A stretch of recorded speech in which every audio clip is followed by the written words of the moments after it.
역대하 18장 1절 말씀입니다.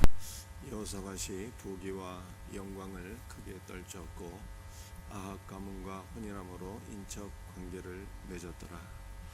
여호사밧은 어제도 말씀드렸지만 남유다의 몇 안 되는 성군 가운데 한 분입니다.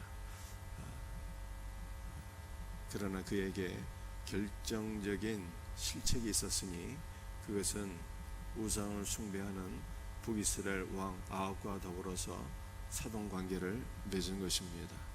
그래서 우리는 왜 아합과 더불어서 혼인관계를 맺었을까, 그 이유를 생각해 보아야 하는 것입니다. 두 가지 정도 이유를 추측할 수가 있어요. 16장 1절 말씀을 보게 되면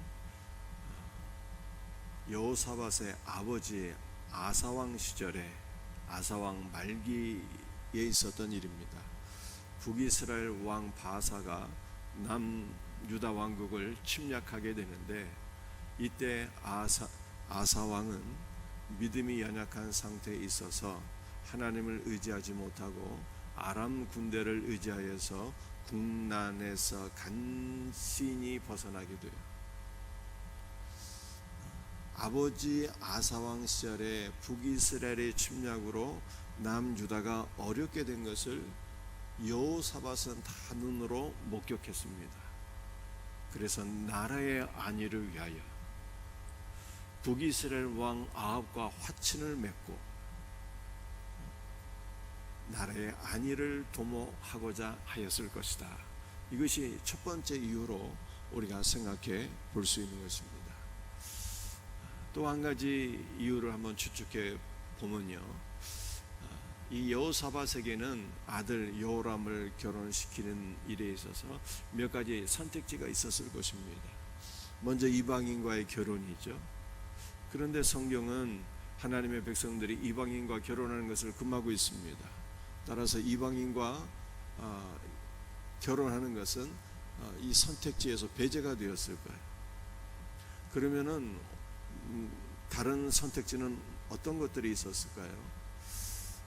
남유다의 신하나 평민과 더불어서 이 여호사밧의 아들 여호람을 결혼시키는 것입니다. 그런데 여호사밧은 이것을 격에 맞지 않는 일로 생각했을 가능성이 있어요. 평민이나 신하 가운데 한 명을 사돈으로 맞이하는 것을 왕인 나에게 좀 격에 맞지 않는 일이다, 이렇게 생각했을 가능성이 있습니다. 그렇다면 이제 뭐가 남은 것입니까? 왕가의 집안과 더불어서 사돈 관계를 맺어야 되는데 남은 선택지는 북이스라엘 왕뿐이 없는 것이죠. 그래서 우리가 여호사밧이 아합과 더불어 결혼한 이유를 두 가지로 추측할 수 있어요. 북이스라엘 왕 아합과 더불어 사돈관계를 맺어서 나라의 안위를 지키고자 했다. 근데 이것도 불신앙적인 생각이에요, 사실은. 두 번째, 평민이나 신하 가운데 한 명을 사돈으로 취하는 것은 격이 맞지 않는 일이다. 레벨을 맞추기 위해서 왕가의 딸을 며느리로 맞이했을 가능성. 근데 이것도 사실은 불신앙적인 교만한 생각이 아닐 수가 없습니다. 아무튼 이러한 이유 등으로 해서 북이스라엘과 더불어서 사돈관계를 맺게 돼요. 그런데 흔히 우리가 불신자와의 결혼을 생각할 때 어떤 생각을 갖게 됩니까? 무슨 큰 문제가 아니잖아, 전도하면 되지, 이렇게 생각할 수가 있어요. 그런데 우리는요, 불신자와의 결혼을 생각하면서 전도를 하게 될지 전도를 당하게 될지 그거 아무도 모르는 거예요. 여호사밧은 아합 왕과 사돈관계를 맺으면서 며느리를 보게 되는데 그 며느리가 바로 아달랴입니다. 이 아달랴의 아버지가 아합이고 아달랴의 어머니가 이세벨이에요. 그 유명한 이세벨입니다. 여러분들 이세벨이 누구입니까? 시돈 왕 엣발의 딸인데, 시돈의 공주가 북이스라엘로 시집을 온 것은요, 미션을 갖고 온 거예요. 바알 종교를 북이스라엘에 퍼뜨리기 위하여 선교사로 파송을 받은 것입니다. 그 북이스라엘은요, 완전히 바알을 숭배하는 우상 숭배의 나라가 되잖아요. 그 이세벨의 딸이 아달랴예요. 아달랴를 며느리로 맞이하고 나서 남유다는 어떻게 되었을까요? 여호사밧의 아들이 여호람인데요, 하나님께서 여호람을 심판하셔서 창자에 중병이 걸려서 죽게 됩니다. 그리고 여호람의 아들이 아시야인데요, 이 아시야는 외조부의 나라에 방문하다가 북이스라엘에 방문하게 됐는데, 그곳에서 반역이 일어나서 예후의 손에 의해서 죽게 됩니다. 그러니까 아달랴는 자기 아들이 죽게 되었을 때 어떤 일을 행하게 되는가 하면은 다윗 왕가의 모든 씨를 다 전멸시켜요. 왕가의 남은 자손을 다 죽입니다. 딱 한 명만 살아남게 돼. 그 딱 한 명 살아남은 다윗 왕의 후손의 이름이 요아스예요. 이 아달랴가 얼마나 무서운 사람인지 모르겠어요. 모든 후손들을 다 죽이는 거예요. 자기 아들들까지 다 죽여요. 딱 한 명만 살아남게 돼. 이 사건으로 인해서 남유다는요, 급속도로 영적으로 타락해서 바알 왕국이 되어버려요. 그러니까 우리는 불신자와의 결혼을 생각할 때 전도하면 되겠지라고 하는 것은 매우 아니란 생각이에요. 전도를 하게 될지 전도를 당하게 될지 아무도 모르는 거예요. 그러므로 우리는 자녀들의 결혼 문제를 놓고 하나님 앞에 깨어 기도하셔야 돼요. 그리고 우리의 자녀들이 반드시 믿음의 가정을 이룰 수 있도록 그렇게 교육해야 되고 기도해야 되는 것입니다. 이와 같은 은혜가 있기를 주의 이름으로 축복합니다.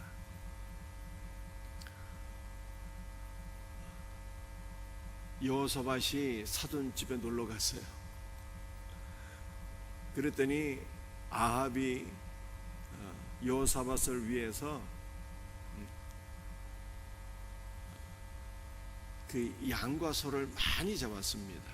그런데 이렇게 성대히 여호사밧 왕을 접대한 것은요,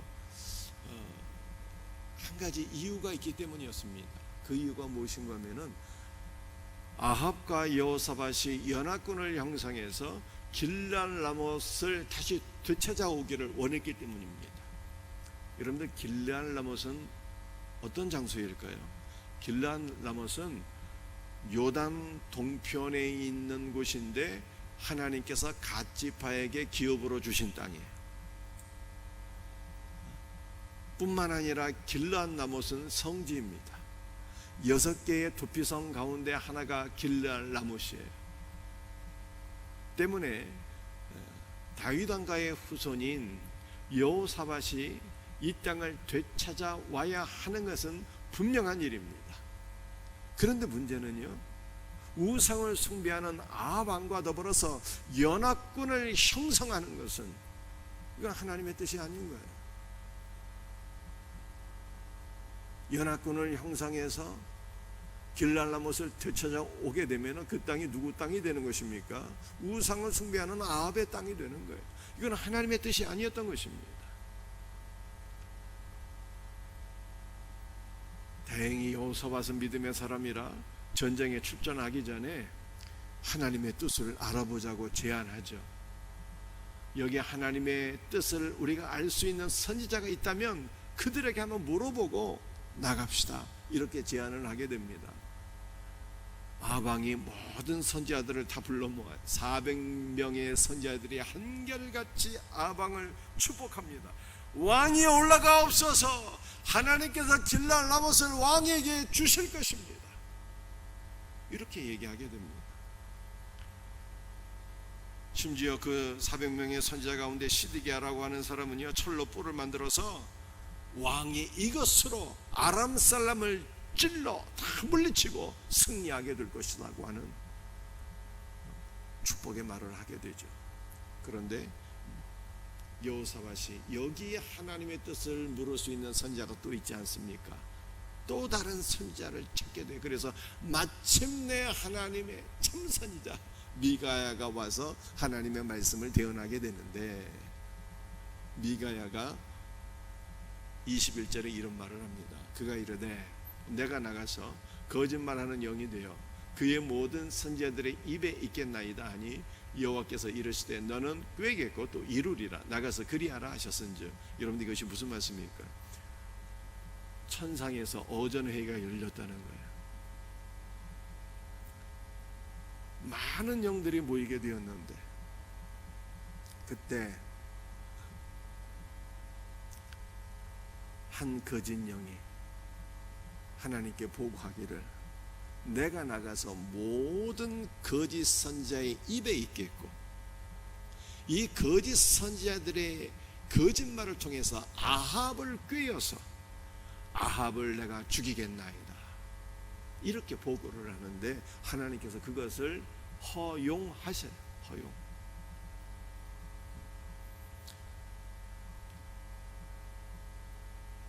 이 거짓 영이 400명의 거짓 선지자들의 거짓말을 통해서 아합을 미혹하고 그리고 아합을 전쟁터로 끌고 가서 죽이게 되는 것입니다. 여러분도 오늘날에도 이러한 일들이 있게 되죠. 거짓 영이 거짓 선지자들, 이단들에게 역사해서 이단들이 비진리를 증거함으로 말미암아 비진리에 미혹당하는 자들이 있게 되는데, 비진리에 미혹을 당하게 되면 반드시 죽게 되는 것입니다. 그러므로 우리는 하나님의 말씀과 거짓 영들에 미혹된 이단들이 증거하는 비진리를 반드시 구별해야 돼요. 구별하지 못하면 비진리에 미혹을 당하게 되고 그러면 죽게 되는 것입니다. 그런데 참으로 안타까운 것은요, 제가 볼 때 거의 대부분의 성도들에게는 진리와 비진리를 구별할 수 있는 능력이 없어요. 율법주의, 기복신앙, 신비주의, 선행 공로 사상에 물든 성도들은요, 진리와 비진리를 구별할 수 있는 능력이 없어요. 어떻게 하면 진리와 비진리를 구별할 수 있는 능력을 갖게 될까요? 그것은 복음을 명확하게 깨달아야 되는 거예요. 하나님의 생명의 말씀, 예수 그리스도의 복음을 명확하게 깨닫게 될 때 비로소 진리와 비진리를 분별할 수 있는 분별력을 갖게 되고 여러분들 자신의 신앙을 지킬 수 있게 되는 것입니다. 그러므로 우리는 성경이 말씀하고 있는 복음이 무엇인가를 명확하게 깨달을 수 있는 은혜가 있어야 되는 거예요. 시간이 없어서 여러분들 29절 말씀을 보게 되면 이 아합 왕의 악한 의도를 보게 돼요. 아합 왕이 여호사밧에게 뭐라고 얘기합니까? 나는 변장하고 전쟁터로 들어가려 하노니 당신은 왕복을 입으소서 하고 이스라엘 왕이 변장하고 둘이 전쟁터로 들어가니라, 이렇게 말씀하고 있습니다. 이 아합의 악한 의도인 거예요.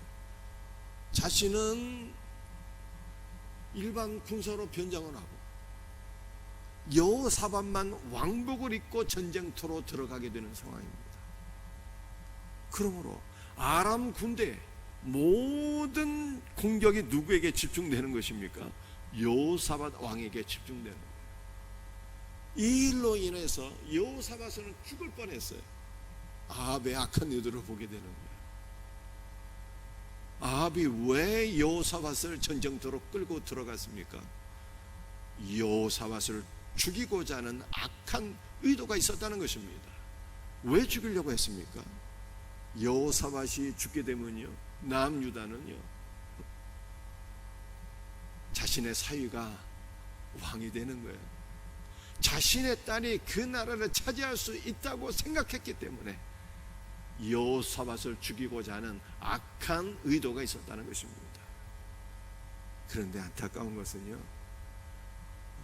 우리 예수님을 믿는 성도들은요, 대부분 착하고 순수하거든요. 악한 의도를 분별을 못해. 악한 의도를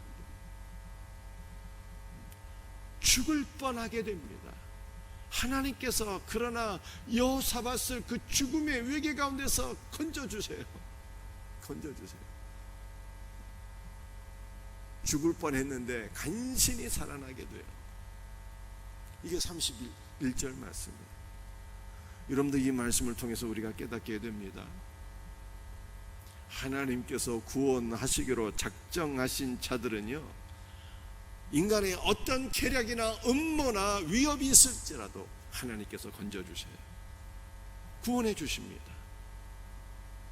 하나님께서 구원하시고자 하는 자들을 인간이 어떤 음모나 계략을 동원한다 할지라도 죽일 수 없다라고 하는 것을 성경이 말씀하고 있어요. 그러나 한 가지 조건이 있는 거예요. 하나님께서 구원하시고자 하는 자들은 반드시 구원을 받는데 한 가지 조건이 있는 거예요. 그 조건이 무엇일까요? 31절에 이렇게 말씀하고 있습니다. 여호사밧이 소리를 지르매 여호와께서 그를 도우시며. 소리를 질렀다는 것이 무슨 뜻입니까? 왕복 입고 전쟁터에 임하니까 아람 군대가 총 공격을 여호사밧에게 퍼붓습니다. 깜짝 놀라서 두려워서 비명을 질렀다는 뜻이 아니에요. 부르짖어 기도했다는 뜻입니다. 여호사밧은요, 아사왕 때 있었던 일들을 다 기억하고 있는 그의 아들이에요. 구스 사람이 100만 대군을 총동원해서 남유다를 침략했는데 아사왕이요, 전심으로 하나님을 의지하며 부르짖어 기도할 때 하나님께서 100만 대군을 승리하게 하셨어요. 그것을 기억하고 있던 여호사밧이 위기에 빠지자 부르짖어 기도했더니 하나님께서 위기 가운데 구원하셨더라. 이렇게 말씀하고 있는 것입니다. 바울이 이런 말씀을 하잖아요. 누구든지 주의 이름을 부르는 자는 구원을 얻으리로다. 하나님께서 구원하시고자 하는 자들은 반드시 구원을 받습니다. 그러나 그냥 구원받는 게 아니에요. 주의 이름을 부르며 부르짖어 기도할 때 구원받는 것입니다. 아무리 구원받기로 작정되어 있어도 예수님 믿기를 끝까지 거부하면요, 소용없는 거예요. 제가 말씀드렸죠. 이스라엘 백성들은 선민 택한 백성들인데 예수님 믿기를 거부하니까 방법이 없는 거예요. 구원받을 수가 없는 거예요. 하나님께서 구원하시기로 작정하신 사람들은 반드시 구원을 받습니다. 그러나 한 가지 조건이 있는 거예요. 예수님께로 가서 그를 믿으며 그의 이름을 부르며 간절히 기도해야 되는 것입니다. 다윗의 자손 예수여 나를 불쌍히 여기소서, 바디메오가 외쳤던 것처럼 우리도 주 예수의 이름을 부르며 부르짖어 외쳐 기도함으로 말미암아 위기 가운데, 고난 가운데, 문제 가운데, 죄와 모든 사망 가운데 늘 구원받는 성도들이 되시기를 주의 이름으로 축복합니다. 33절 말씀은 무슨 말씀일까요? 우리 마지막 말씀인데 이 말씀 읽고 마치도록 하겠습니다. 한 사람이 무심코 활을 당겨 이스라엘 왕의 갑옷 솔개를 쏜지라 왕이 그의 병거 모는 자에게 이르되 내가 부상하였으니 내 손을 돌려 나를 진중에서 나가게 하라 하였으나 아방은요, 변장하고 갑옷 입고 있으면 안전할 줄 알았어요.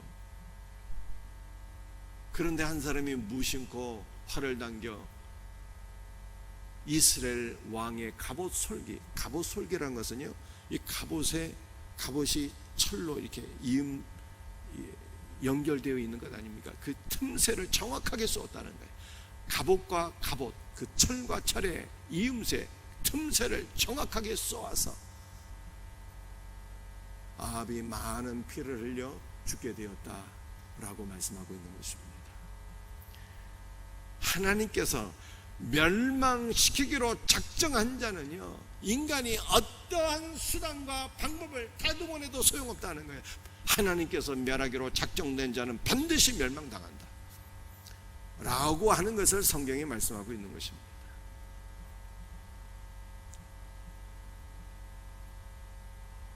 그런데 여기에도 한 가지 예외가 있으니, 어떤 예외가 있을까요?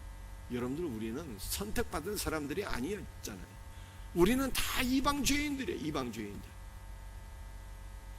이방 죄인일지라도 주 예수의 이름을 부르며 주님 앞에 나와서 엎드려 기도하게 되면 구원의 은혜를 베풀어 주시는 거예요. 주 예수를 믿는 것이 구원받을 수 있는 가장 중요한 유일한 생명의 길이라고 성경이 말씀하고 있는 것입니다.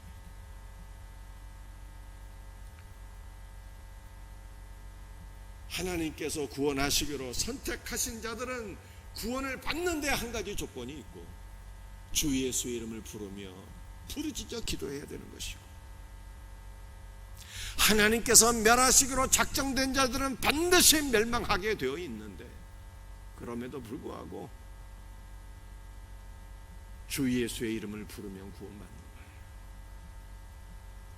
우리는 다 이방 죄인들이나 복음을 듣고 주 예수의 이름을 불렀더니 구원받아 지금 이 자리에 앉아있는 것 아닙니까? 늘 주 예수의 이름을 부르며 부르짖어 기도할 수 있는 우리 복된 성도들이 다 되시기를 예수님의 이름으로 축복합니다. 기도하시겠습니다. 주 예수님, 오늘 우리 사랑하는 성도들 가정을 위하여 축복하며 기도합니다. 우리 사랑하는 성도들의 가정의 자녀들이 믿음의 배우자를 만나서 믿음의 가정을 이룰 수 있도록 은혜와 복을 허락하여 주시옵기를 간절히 기도합니다. 주 예수여, 우리 사랑하는 성도들이 복음의 말씀을 명확하게 깨달아서 진리와 비진리를 구별할 수 있는 분별력을 주시옵소서. 비진리에 빠져서 멸망하는 자들이 없게 하여 주시옵소서. 주 예수여, 주님께서 구원하시기로 작정한 자들은 구원을 받게 될 줄로 믿습니다.